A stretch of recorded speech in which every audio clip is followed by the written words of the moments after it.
Newsnight, where we go above and beyond the headlines. I'm Pia Ontiveros. Tonight on the program, no less than President Duterte seeking an answer from the Bureau of Internal Revenue on why it has yet to collect a certain estate tax. Another boost for tourism. The United States lowers the risk for travel to the Philippines as COVID-19 cases decline. And hoops fans, here's one for you. Barangay Ginebra is now a step closer to clinching back-to-back PBA Governor's Cup titles after beating the NLEX Road Warriors. Without naming names, President Duterte asks the Bureau of Internal Revenue why it has not yet collected a certain estate tax due.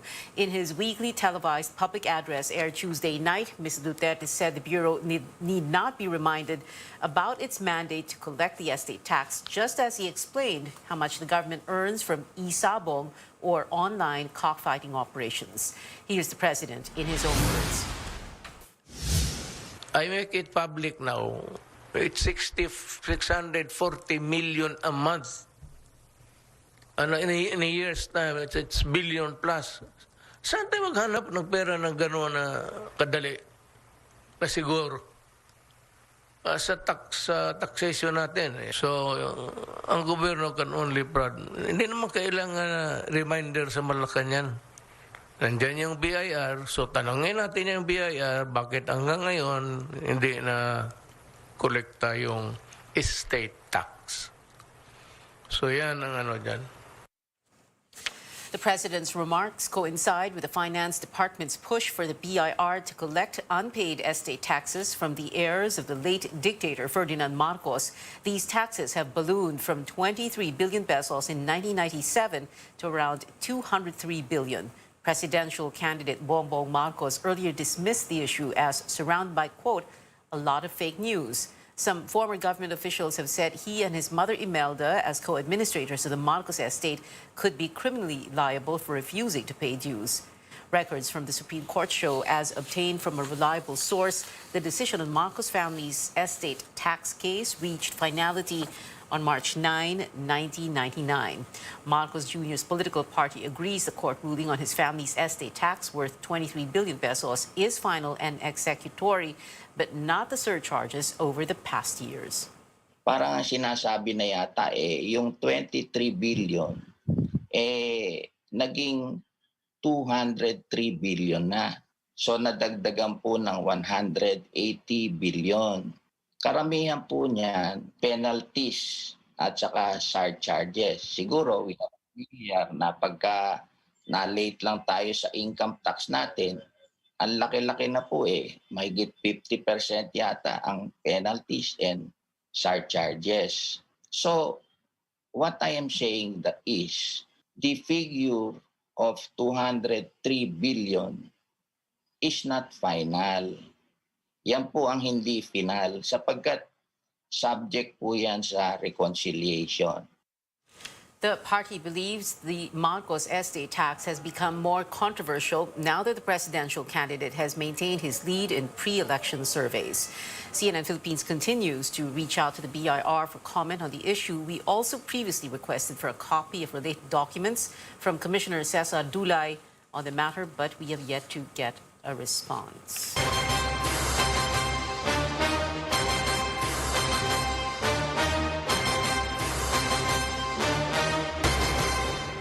There are 40 more days before the Filipino votes, and there is no stopping party list groups under the Makabayan bloc from joining the May 9th race. This despite President Duterte ranting against them. The Commission on Elections says these groups have long been accredited. Our Melissa Lopez has the details. President Duterte wages another public word war against Congress's Makabayan bloc composed of his critics. He wonders why they are allowed to run and win congressional seats.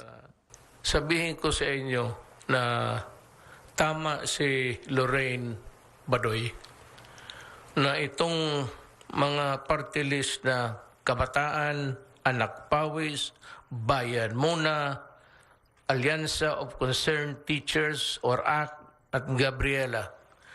Ang problema, they are supporting or they are really parang legal fronts ng Communist Party of the Philippines. The groups have been labeled as terrorists and sued by the National Task Force to End Local Communist Armed Conflict, or NTF-ELCAC. The Makabayan Bloc has pushed back with its own set of criminal charges before the courts. Bayan Muna Representative Carlos Zarate says it's a wrong accusation that puts the lives of their members at risk, worsened by the Anti-Terrorism Act. Bayan Muna is a legitimate party. It's registered with the COMELEC. Certainly, the Communist Party of the Philippines is a legal party, no? And they erased the distinction between armed and unarmed, no? Kami ay mga unarmed activists, no? Hindi kami mga rebelde. Pero gusto nilang burahin yan. Zarate says Bayan Muna has been in Congress for 20 years, adding the issue is a political tactic. Talagang ang target nito is mag-sow ng intrigue, buwagin, no? Magkaroon ng lamat dito sa growing support sa candidacy ni Vice President Len. Despite Mr. Duterte's accusations against progressive lawmakers, the Commission on Elections says they remain in the running. As far as the COMELEC is concerned, until and unless may mag-file ng formal petition to disaccredit, to cancel the accreditation of a party list, siyempre naprint na po yung mga pangalan nila sa balota. Garcia says that period to object already lapsed.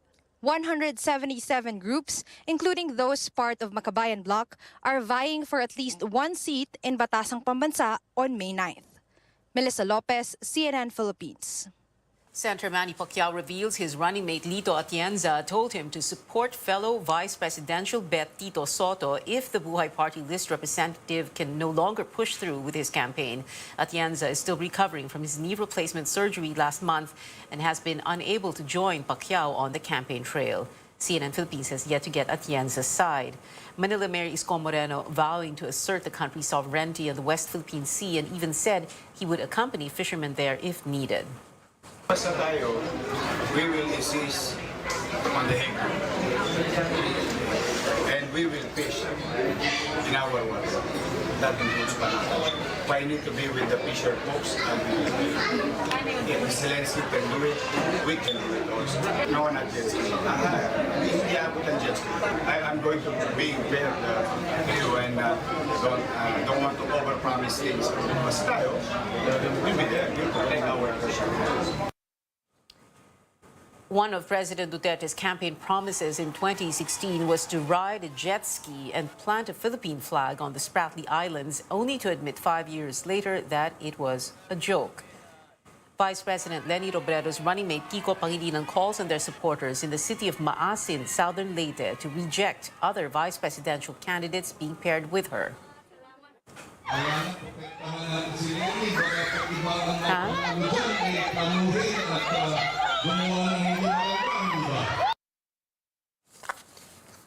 VP candidate Sara Duterte is confident her running mate Bongbong Marcos will carry Mindanao in the coming elections. She says surveys show Marcos's rating in Mindanao is at 70 to 80%, despite groups in the region pushing her with either Robredo or Moreno.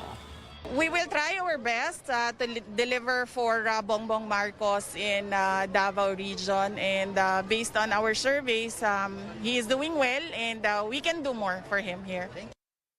Marcos is on a 5-day campaign blitz in Mindanao. He lost in the Davao region during the 2016 VP race, but got twice the votes of Robredo there. Election and security officials are going around the country to make candidates and their supporters commit to an orderly, honest, and peaceful election. The national government wants to leave no stone unturned in its preparations, especially in areas vulnerable to election violence. David Santos reports. As security forces remain optimistic they can put an end to the insurgency problem by June 30th, at least in eastern Visayas, they are also continuously intensifying operations to make sure rebel fronts in the region do not pose a security threat during the May elections. The Armed Forces Chief urging candidates in Samar not to pay the so-called permit to campaign fees in areas with significant communist presence. Huwag na kayong matakot, huwag na kayong mag-isip, magdalawang isip na magbigay pa. Because ito lang yung nagpapatagal, maliban ito'y labag sa batas. We will assure you that the NPAs now here in Samar are not capable of doing this extortion and intimidation. This comes just days after officials also visited the city of Marawi to bring their advocacy to the Bangsamoro. Candidates and their supporters are made to commit to keep elections peaceful, honest, and orderly. They also pledge to refrain from negative campaigning and the use of disinformation, as well as following strict health protocols during their sorties.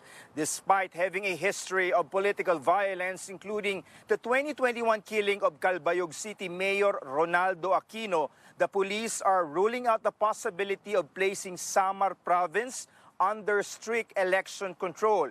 At least 9 police officers are facing charges in the Aquino case. Now, some candidates expressing concern over the spate of killings in Samar, which the police insist are not election-related. Please, we need the checkpoints.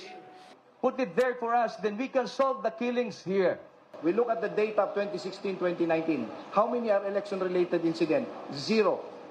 So, wala kaming basihan para sabihin na ito ay magiging posibleng red area. The military says it has enough personnel to help secure the elections, eyeing the possible deployment of provisional forces in hotly contested areas. David Santos, CNN Philippines. An energy policy group warns of possible power interruptions across Luzon during the crucial election period.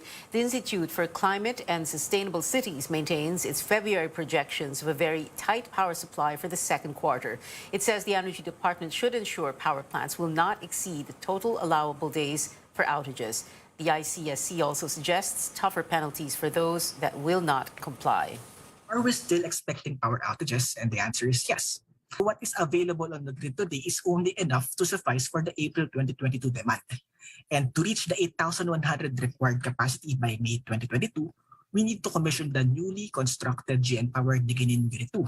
These are new plants po. New plants, and yet ang daming outages ng Unit 1. Yung Unit 2 is not yet operational. We put a question mark on that. That's why the DOE says energy efficiency measures are in place and more power plants and renewables will be coming in.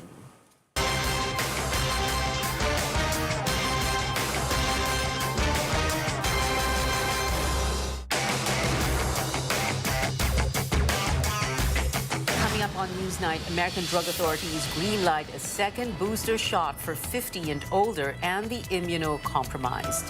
Plus, a look back at Catriona Gray's iconic moment on the Miss Universe stage, immortalized in this famous global museum. Stay tuned to CNN Philippines.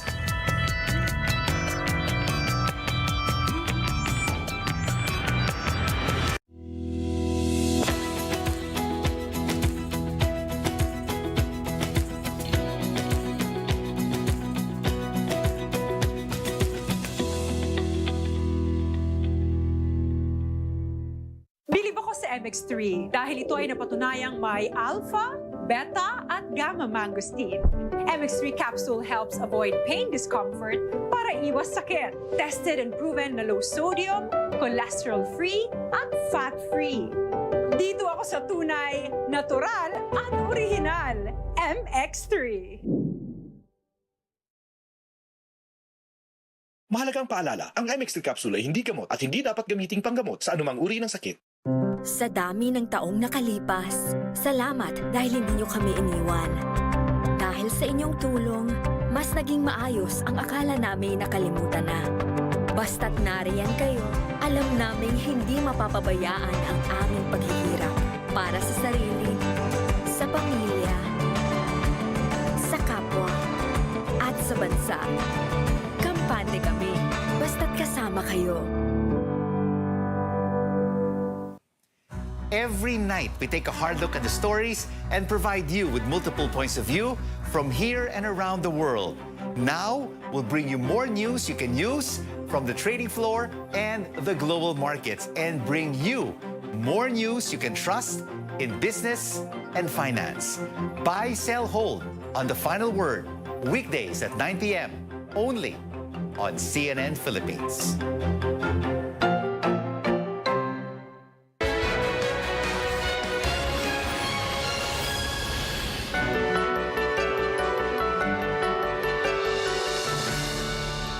Welcome back to Newsnight. In the United States, persons over 50 years old and the immunocompromised may now get a second booster shot for COVID-19. Both the U.S. Centers for Disease Control and the Food and Drug Administration approved the expansion of the emergency use authorization for a fourth dose. The second booster can be given 4 months after the first one for Pfizer and Moderna vaccines. Those who receive the Johnson & Johnson's vaccine may also get Pfizer or Moderna as their fourth shot. Back here at home, the country now at moderate risk for COVID-19. Under the guidelines set by the U.S., the CDC lowered the risk for travel to the Philippines to level 2 amid fewer cases. Only unvaccinated Americans will be prohibited from going to Manila. The country was under level 4 or very high risk just last month. Officials expect new cases to drop to 70 by April if compliance to health protocols and vaccinations continue. Now, in the region with the lowest vaccine coverage, health workers are going out of their way to administer COVID-19 cases. Carolyn Bonkin takes us to Maguindanao in the Bangsamoro region, where vaccines are offered even in public markets. An ambulance is going around telling everyone COVID-19 vaccines are available in the public market of Datu Odin Sinsuat, Maguindanao. Health workers have been checking out stalls since mid-March, finding out who's still unvaccinated and who wants a booster shot. There's also a pop-up vaccination site in the middle of the market. The Maguindanao Integrated Provincial Health Office sees this as an effective strategy to get more people immunized, especially in remote areas. Galing sa mga liblib, once a week, pupunta at bababayan sila sa palengke para yun na nga bibili ng kanilang mga needs. Mag-take chance kami na yung mga yun is mababakunahan namin sila. Usually, hindi namin sila naabutan doon mismo sa bahay nila. Only 25% of the eligible population in Datu Odin Sinsuat have been fully vaccinated. Health workers have yet to reach 67,000 unvaccinated residents who either have no time or money to visit vaccination sites. While going around, they also talk to those who are hesitant to get the shots as they debunk false vaccine claims on social media. Ang target, aside sa mga customers nila, is yung mga owner talaga ng mga establishment. Kung dito naman sa palengke, ang is hindi na nila naiiwan yung kanilang mga paninda. So within the vicinity, nababakunahan sila agad. May grabbed the chance to get boosted. Gipit ng schedule din. NGO worker din ako, so nagta-travel kami. So ngayon ko lang na-timingan sila, ma'am. Mocs, still unvaccinated, approach vaccinators after shopping. Kasi hindi na ako makapunta doon sa munisipyo. Mas maganda dito sa palengke, kaya nandito na sa palengke. Aside from Datu Odin Sinsuat, Sultan Kudarat and Parang also have the lowest vaccine coverage in Maguindanao. These are the most populated areas in the province. In Sultan Kudarat, health workers likewise do house-to-house vaccinations. They visited houses in Barangay Crossing, Simuay. Amera Karim got her first dose. Bawat labas po natin, kailangan talaga ng vaccine card, kaya yun po. Isa sa na-encounter namin is, kaya kumbaga, yung iba ma'am is nasa malalayong area, parang hirap po silang pumunta sa aming mga health center. Inoculating all eligible residents in BARM is still a long way to go. But health workers here are delighted every time they convince one person to get the life-saving shot. Carolyn Bonkin, CNN Philippines. In other news, security agencies are scrambling to grant President Duterte's wish to end the insurgency in the twilight of his term. But are military action and negotiations with rebels enough to bring down the decades-long struggle? David Santos reports. This footage released by the military Salamat nga bumaba ka mo. show New People's Army rebels, some still armed, coming down from the hills in Samar. Among them, Kamisi, a mother of 3 and whose partner is a rebel leader. Nagsisisi talaga ako kasi yung mga anak ko napabayaan ko sila. We've decided not to show her face for her security. Kamisi joined the NPA at 15, convinced by the ideals of waging a guerrilla war against the government to fight social ills and injustice. Yung mga pangako kasi nila na magkakamayroon ng sapat na lupa na pwedeng matirahan at pagsakahan, pero ni kahit isa wala naman po sila talagang naitulong sa amin. She now hopes to reunite with her kids and also join the military so she can put her experience as a former combatant to use. Security forces going all out to comply with President Duterte's order to end insurgency before he steps down, either by military action or negotiations for rebels to surrender. Hindi po dekada ang inaabot kapag local peace talks.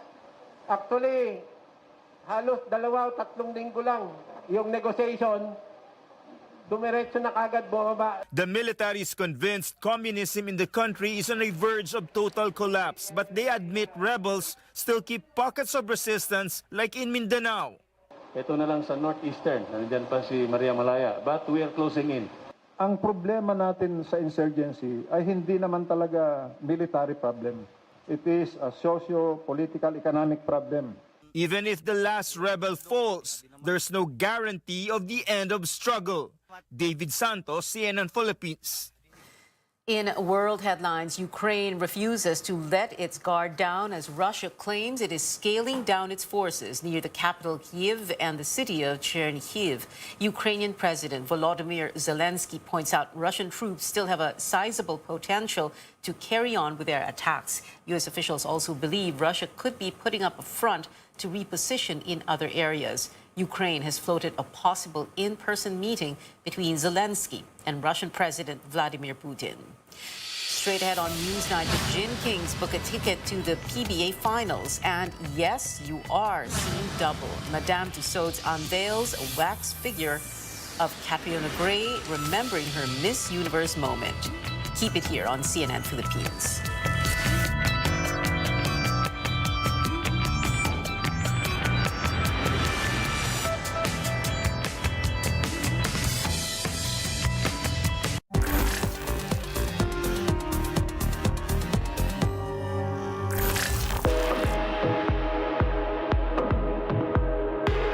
IdeaPad offers smart learning solutions, perfect for students studying from home. Tell us about these solutions. What we have here is the Lenovo IdeaPad Slim 3i. So we have the 14-inch and the 15-inch, and as well as the Slim 5i. They're both part of our thin and light portfolio, and they're powered by the Intel Core i processors and Windows 11. We have three main key aspects of the software. Let's start with super resolution. When you toggle it on, it basically upscales that video. So you also have number 2, smart AI noise cancelling. You can set it up so that it will only pick up the voices from in front of the laptop. We also have Lenovo Aware. It's a collection of 4 different functions. You have attention reminders, break reminders, posture and distance reminders. So part also of the smart learning suite is we also have smart Wi-Fi, smart background blur, and then you also have smart login. And then finally you have Lenovo iCare. LCD panels have low blue light technology built into these screens. Why do you think it's important for parents to provide devices with such technology to their children, especially with the new normal that we're in right now? We have more screen time than ever. Not only us as the professionals, but even our kids. It's important for them to still monitor their health and make sure that they're productive, but still their well-being should be prioritized as well. For interested consumers, they can go to their nearest Lenovo Experience stores in their favorite malls. They can check out Lenovo Philippines official page in Lazada and Shopee. As we adjust and continue to cope with the new normal, the Lenovo IdeaPad Slim 3i and the IdeaPad Slim 5i can be the learner's companion as they realize their full potential.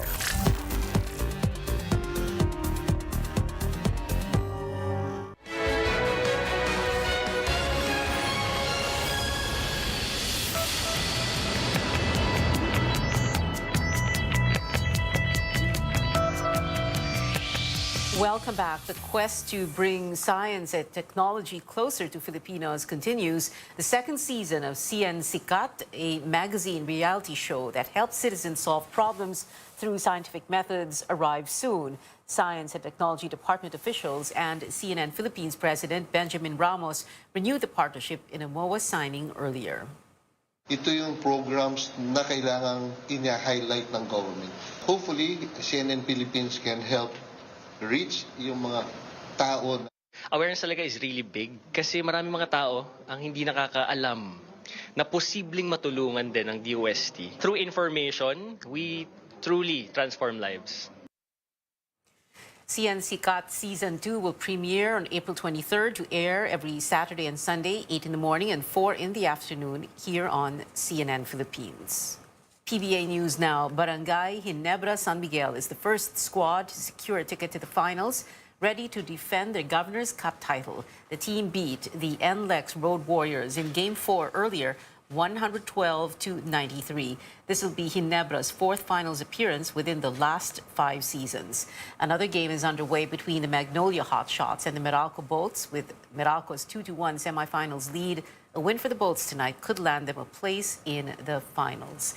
The Philippine Olympic Committee defers its move to suspend the Philippine Athletics Track and Field Association, or PATAFA, for 90 days, citing its pending mediation process with pole vaulter EJ Obiena. But the POC president says if PATAFA does not endorse Obiena by next month's General Assembly, then the suspension will be decided on the floor.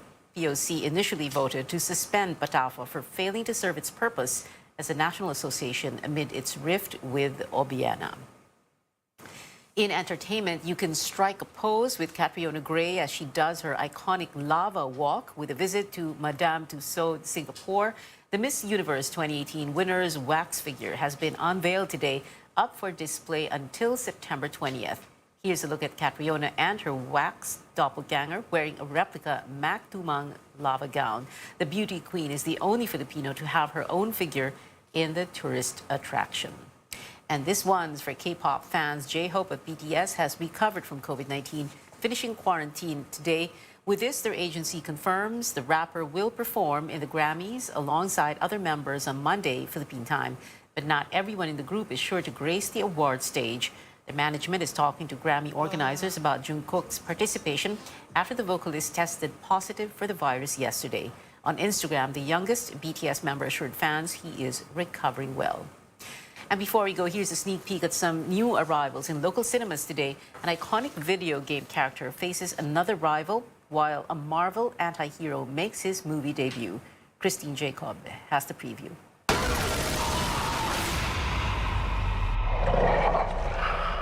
Method actor Jared Leto takes on another comic book role in the movie Morbius.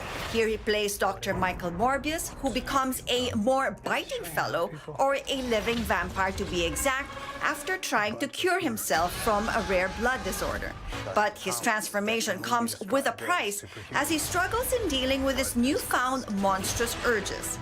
The film also features Doctor Who star Matt Smith and singer-actor Tyrese Gibson. Why shouldn't they know what it feels like for a change? Just accept who you are. The bad guy. I discovered the source of ultimate power. We need to get it back or the world is doomed. The world's favorite blue spinny speedster is back for the next level quest in Sonic the Hedgehog 2.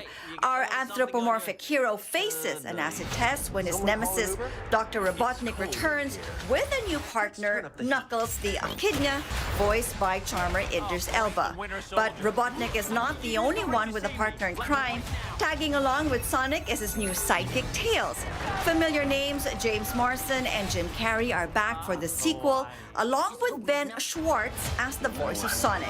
It also introduces Colleen O'Shaughnessy as the voice of Tails. You forgot one. Unstoppable.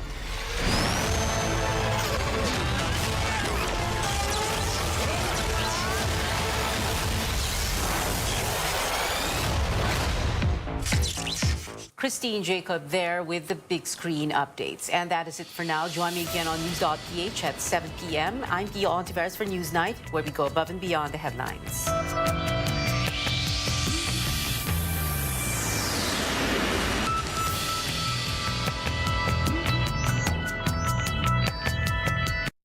This program is brought to you by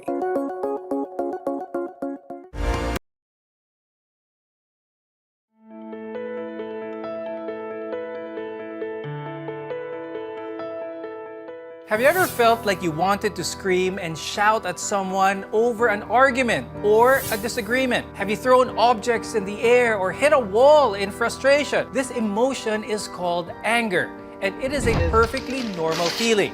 It alerts us to the fact that we have been wrong and motivates us to respond to a perceived threat. But anger becomes a problem when we can't control it, and it controls us instead. Today, we talk about anger management. I'm Dr. Freddy Gomez, and you're watching MedTalk Health Talk on CNN Philippines.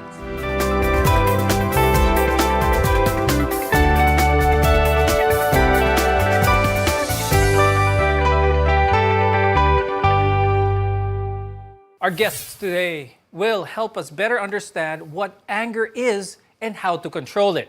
Let's welcome our guests. Joining us is Dr. Ann Christine Guevara, who is a neurologist, psychiatrist at Bernardo General Hospital and De Los Santos Medical Center.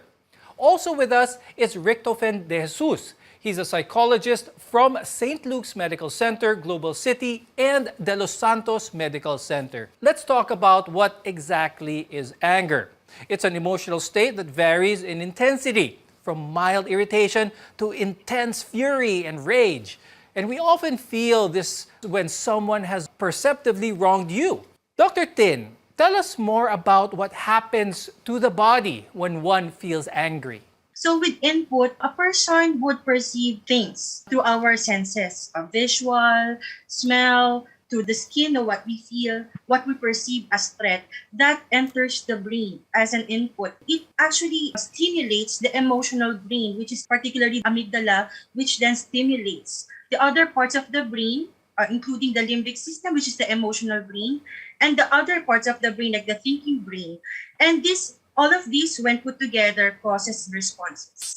Now, the output can be seen externally, as in physical changes, and internally, it would present as internal changes in the different organs. Example, so physical changes would mean flushing of skin, prominence of the head and neck veins, facial grimacing. So kaya makikita mo talagang galit yung tao, clenched teeth, and tense muscles. What hormones naman, Dr. Tin, do we release when we're shouting or screaming because of anger? Merong nag-activate, merong nagpapakalma. So the things, the hormones that activate, and these include the adrenaline, noradrenaline, the cortisol. And these are the hormones that are released when we are angry. So kaya nagkakaroon ng adrenaline rush, fight or flight response. And the cortisol, in turn naman, it increases the usage of the sugar in the body. Kaya nagkakaroon tayo ng energy when we are angry. Anger doesn't exist in a vacuum, and when we're mad or angry, there are a host of other emotions that we experience in the process. Tofi, tell us naman more about this. When you talk about anger, it's already a result of several processes that are occurring in the mind. So for example, it will start always with frustration, meaning there's something that you are going for and that you are unfortunately unable to get it. So therefore, you start to get frustrated from it. Now, as you get frustrated, you now try to reflect back to yourself and try to identify, do you have any resources that will then help you cope up with that kind of frustration? For example, you're going to review your capacity, and then unfortunately, your capacity does not meet the requirements in order for you to cope up with the frustration, then it will also be added to the sense of helplessness. So frustration followed by the concept of helplessness will then allow you to feel the emotion of anger. So from there, as long as the frustration increases, the helplessness increases, your anger becomes bigger and bigger. And because of that, you are now going to react very angry towards the situation. How does anger differ from aggression? Anger is a mood, so it's internal. Aggression is when we then externalize the anger that we are feeling. So for example, if you feel that you are so mad, then that's just anger. But if you are already starting to get an object, throw it aside, or for example, unfortunately hurting other people or even yourself, that is how it becomes aggression. Now, there are different types of anger we should all be familiar with. Tofi, what are some examples of these, different types of anger? There is such a thing as a righteous anger, meaning there was really a situation that really frustrated you out of the blue, meaning you were unable to really see it coming. And then from there, you then give the reaction of anger itself. Now, this is the time wherein you really felt that you have been hurt, that you have been wronged, and that's why you're reacting that way. On the other hand, there is what we call disproportionate anger, meaning the stimulus itself that triggered it is very small and disproportional towards the reaction that you are giving. So it means that you're making a mountain out of a molehill. You're making a big deal out of a small situation. So that is when it becomes quite uncontrollable. Now, Dr. Tin, what are some of the most common types of anger na nararanasan ng mga tao? Some of the most common types of anger are behavioral anger. This is a reaction, no? When one physically reacts towards a feeling of anger that leads to violence and aggression, no?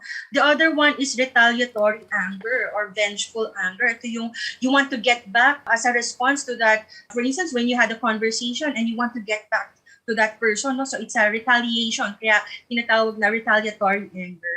And there's this volatile anger, which seems to come out of nowhere, easily triggered, pero very volatile, kaya it comes down, no? A person comes down quickly as well. Assertive anger can be a healthy option for expressing anger. This type of anger allows a person to express what they're feeling in a calm, verbal manner.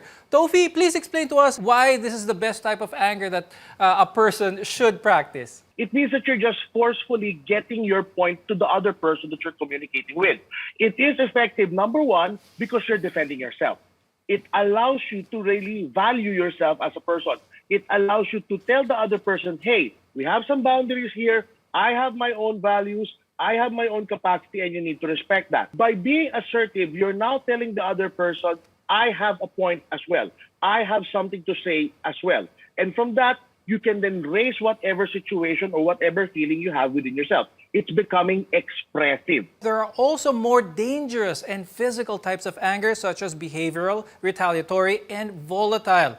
Dr. Tin, could you explain what happens to the brain when we feel these three? Persons with these kinds of anger, it's really impaired, it's decreased. So the person cannot think clearly, it's very emotional, the judgment is also impaired, kaya things get out of hand, no? They cannot think clearly, and they do things and say things that they do not mean. And then all of a sudden, when mood shifts, no, they suddenly calm down. That's where the thinking part comes in. Mali pala yung ginawa ko. I was not able to manage my anger at that point. So that's how it goes, no? It's an impairment in the regulation of the connections in the brain, the thinking brain and the emotional brain. Now, anger is normal, but it can be detrimental to both your physical and emotional health when you lose control of it. More on this when we return. We are Connection to Healthcare.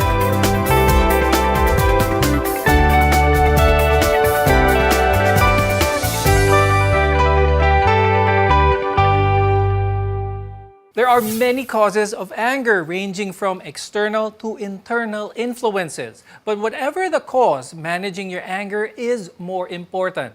I'm Dr. Freddy Gomez, and you're watching MedTalk Health Talk. We're together in health. Any person or event can make you angry. Now, there are many reasons why one might get angry. Let's go into the causes of the more common types of anger, which are chronic, self-abusive, and verbal. Now, these types can affect a person at home or in the workplace. Tofi, can you tell us more about the possible causes of anger? There are some people who could not really tolerate things that are not going their way. So that's the first one. You get angry because whenever things are not going as smoothly as you're expecting them to be, you get angry. Another cause of anger is that it became reinforcing for you across time. It meant that when you were getting angry, you got what you want. It means that whenever, for example, something frustrating comes to your way, you then start to get angry, and then the situation changes into your favor. Another cause of anger, of course, is genetics. If your parents are people who are quite angry, of course, then you will also have that situation wherein you can then see them and be modeled by them in the way that you are behaving as well. Another one is that you have low tolerances of your own incapabilities. So they usually blame themselves for things that are not supposed to be blamed about, and their attribution is a little bit off. And because of that, their reaction is usually an angry emotion.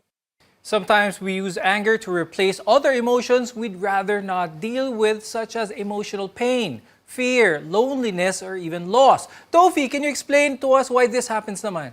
Actually, as a defense mechanism, we have what we call reaction formation.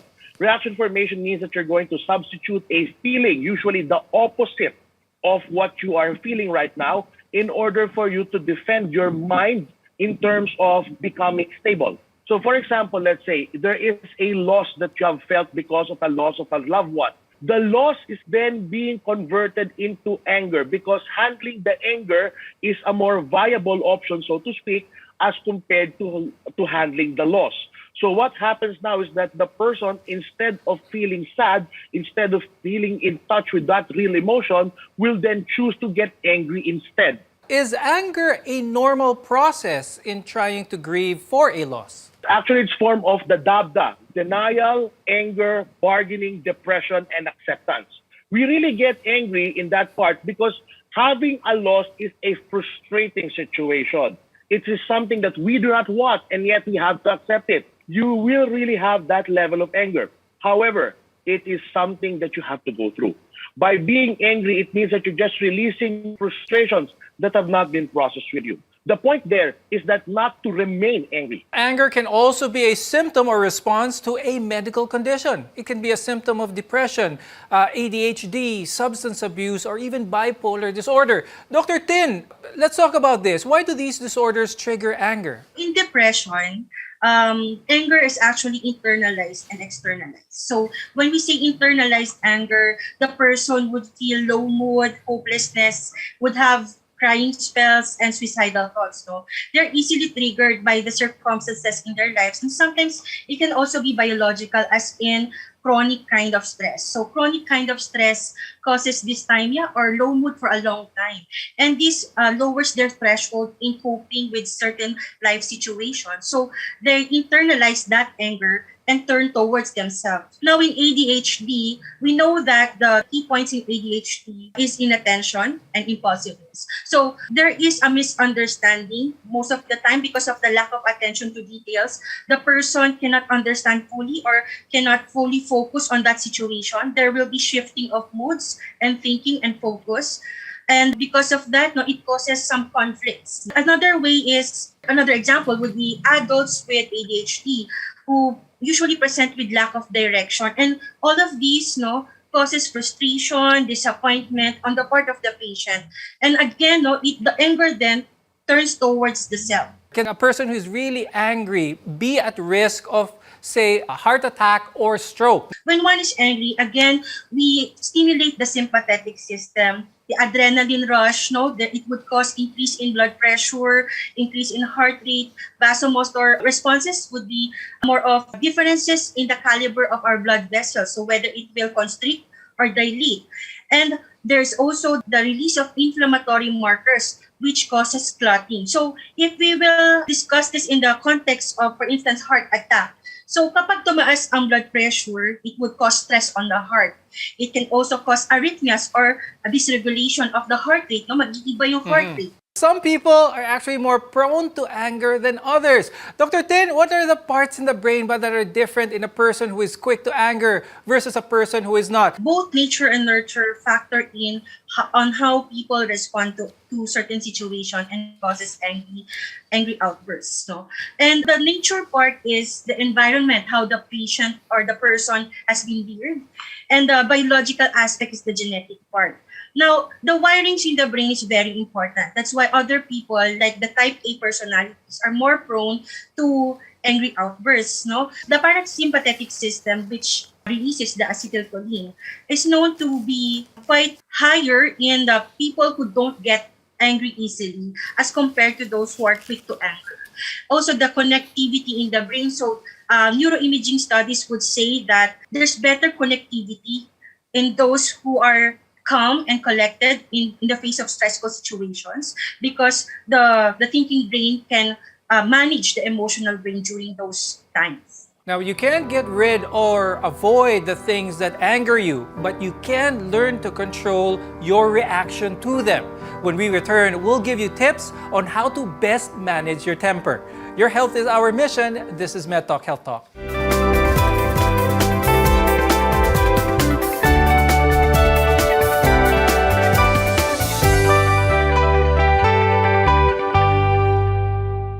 The goal of anger management is to reduce both your emotional feelings and the physiological arousal that anger causes.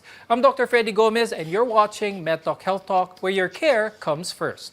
Anger doesn't look the same for everyone, as all express it differently. Dr. Tin, can you give some tips on how we can keep anger at bay? Try to have breathing exercises. If you know that you're going into a stressful situation, like in the office work, try to do some meditation. Or when you're already in that stressful situation, try to pause for a while. And if you can, walk around first, let the emotions subside before you face the situation again, to avoid any untoward incidences.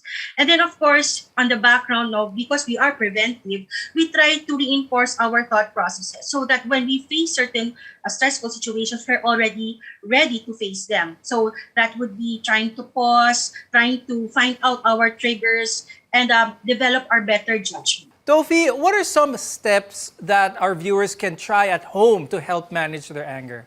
In deep breathing, what you're trying to do there is to slow down the heart rate that you're having in order to tell your brain that your body is already calming down. Another factor there is for you to mimic a behavior that you are seeing. We are also asking our patients, for example, to count from 20 going down to 1. What we're doing there is we're slowing down the possible impulsivity that they are trying to manifest. So, for example, let's say something frustrating happened at home. You tell yourself, okay, I'll count myself from 20 to 1 first. And then by doing so, you are now preventing your brain to become very impulsive and very intense. For those people who have inward anger, particularly those, for example, who really hate a lot of who they are, we usually let them have a certain reflection. There are certain reflection exercises, gratitude exercises, and self-calming exercises. The main goal of those activities is to allow you to have a peaceful reconciliation with your limitations. It allows you to understand that even though you are limited and flawed, it doesn't necessarily define you as a person. And by doing so, by being reconciled with who you are, you will then have a better outlook of yourself and of other people as well. Dr. Tin, what are some signs that one should already seek help from a professional with regards to their anger? When your emotions or your angry outbursts already disrupts your daily routine, affecting your relationships and your work, maybe you should consider that. Second would be when people are starting to notice, and they give constructive criticisms. Listen to these people. Maybe you really need some help there. Then physical symptoms are being evident. You develop hypertension, for instance. Maybe you really need to address the underlying condition, which is having this emotional outbursts. And finally, if you started to physically harm or verbally harm yourself and others, maybe that's the time you should seek professional help. But for me, prevention is always the key. So when you feel that something is not quite right with how you feel, maybe it's best to consult to clarify things, to avoid diagnosing yourself, and the intervention is given early. Okay, and with that, Dr. Tin, do you have any final message for our viewers? When emotions really get high, the pandemic, the different limitations that we have on the daily basis, it's best to really sort our feelings, consult another person, express ourselves, and focus on the good things so that we could avoid getting angry. And Tofi, before we go, do you have any message for our viewers? Getting angry is just a momentary reaction. However, its consequences may be long-term. We need to understand that we should not sacrifice that moment for a very long-term effect that we will be suffering for a long time. We need to understand that regulation is the key. Anger is always there, but it can be controlled. Thank you very much, neurologist, psychiatrist, Dr. Ann-Christine Guevara, and psychologist, Rick Tofen de Jesus. Maraming salamat sa inyo. We want to be your partner for a lifetime of good health. I'm Dr. Freddy Gomez, and this is MedTalk Health Talk on CNN Philippines.